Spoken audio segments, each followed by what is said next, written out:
Game day, game day, game day, game day, game day, woo! SimCity 2000 is one of many installments in the Sim series of video and computer games. I will be focusing on SimCity 2000 for the PlayStation, or PSX.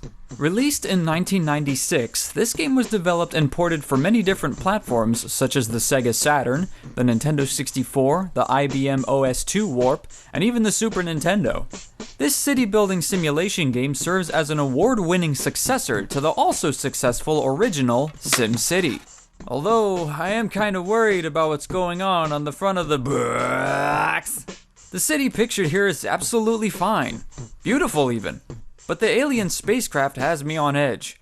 I don't see any immediate hostility, but I don't like the looks of that purpley ring thingy going around it. Alright, let's put this into the the PlayStation. I think it would work a little bit better that way.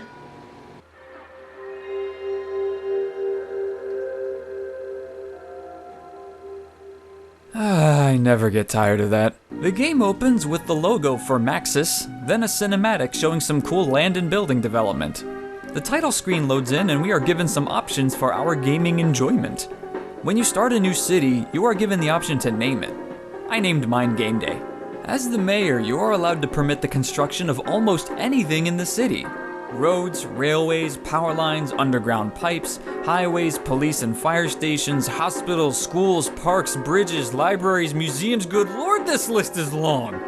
You have a lot of power at your disposal here, but it is limited by your wallet. You have funds that rise and deplete with the growth of your city. Different structures cost varying amounts of money, so plan well and build wisely.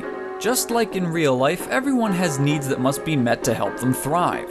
You will need to give your citizens access to electricity, water, transportation, health and protection services, workplaces, entertainment, cultural enrichment, and even more. I'll give you a short example to get you going. It is typically best to start out with a relatively flat area of land and putting a couple of stretches of road along it, intersecting here and there. I like to leave a 3x3 area of land between the roads if possible. Place a power plant somewhere on the outside of the road area, and lay down some industrial zoning area along the road. There you go, you just set up some of the city's first jobs. Away from the industrial zone, place some residential zoning along a different road. Somewhere in the middle, place some commercial zones. Connect it all with power lines originating from the power plant, and now every zone has access to power. Congratulations, you just made your first steps towards a bustling metropolis. As time goes, you will slowly start seeing construction sites along your roads, which means people are moving in. You made it so people want to move in. Excellent, let's keep this A train rolling. Orchestrate a fire station and police station somewhere in your settlement, as well as a school and hospital. Now might be a good time to introduce a plumbing system because according to almost every living thing on planet Earth, water is good. Build some water pumps next to a nearby freshwater supply. If you use a salt-infested coastline, you will need a desalination plant to properly filter it. Build some pipes underneath your roads and connect them to your water structures. Remember to also give them power via power lines so they can, pump water. My little tutorial ends here. You don't even have to do it the way I recommend it. It's your city after all. Maybe you want to put a museum next to the coal refinery. Maybe you want to place 4 water treatment plants right in the middle of a housing strip. Maybe you want to put a bus station right next to another bus station. But, try to think about your citizens when you make those decisions, huh? One of the biggest parts of the game is how well you balance everything in the city.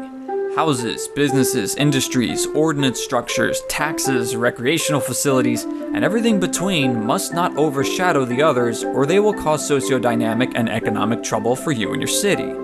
Too many houses? Your unemployment rate will skyrocket and your city will slowly become a ghost city as people move out to find work. Too many industries? Your zoned areas will refuse to develop properly and your city will lack the population to support it.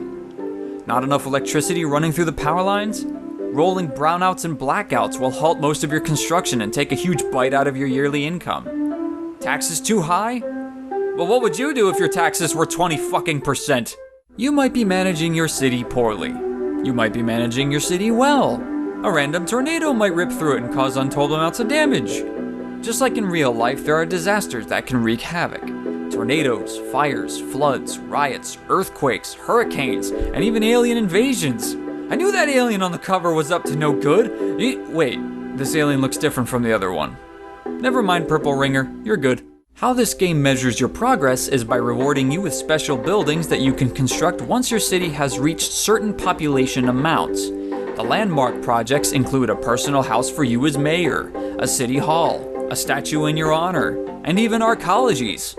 I can hear your confusion at that word from all the way over here, so let me quick rundown. Arcologies are large structures that are designed to house a city's worth of people, but also be ecologically friendly, and in some cases, self-sustaining. It's basically the apex of humanitarian architecture and technology. They are incredibly expensive to produce, but are infinitely worth every penny. Even more so in real life. One feature that separates this version from the other versions of the game is the ability to drive around in the city that you built.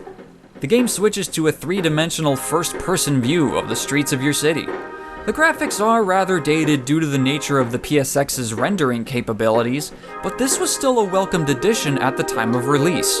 The idea was given much more depth and polish in the game Streets of SimCity. So, is there a way to beat the game? A mission complete? A finale of sorts? Yes, but I won't spoil it here. I will say though that it involves building up your city enough to support many of a certain rather large structure. These structures resemble another key plot figure from another certain sim game, but hey, it's just business as usual. But Luke, you might be saying out loud at your screen for some insane reason, like an insane person, how does the game handle? Does it feel like a game at all? Well, the game handles a little sluggishly. Moving the cursor around feels like it takes some time to do, and getting it to stop moving also has some slowness to it. The menus take some time to show up and go away, and the screen scrolls at a pretty bad pace. I'm not sure how optimized the game is for the console, because the game was not built with console play in mind. Other than that though, the game feels fine. It's normal to hit some hiccups along the way when games are ported to platforms that they weren't initially intended for. And hey, it's better than the Super Nintendo version. And that's SimCity 2000. So yeah, SimCity 2000 is a great city raiser that proved to be a fantastic playground for the biggest of business ventures.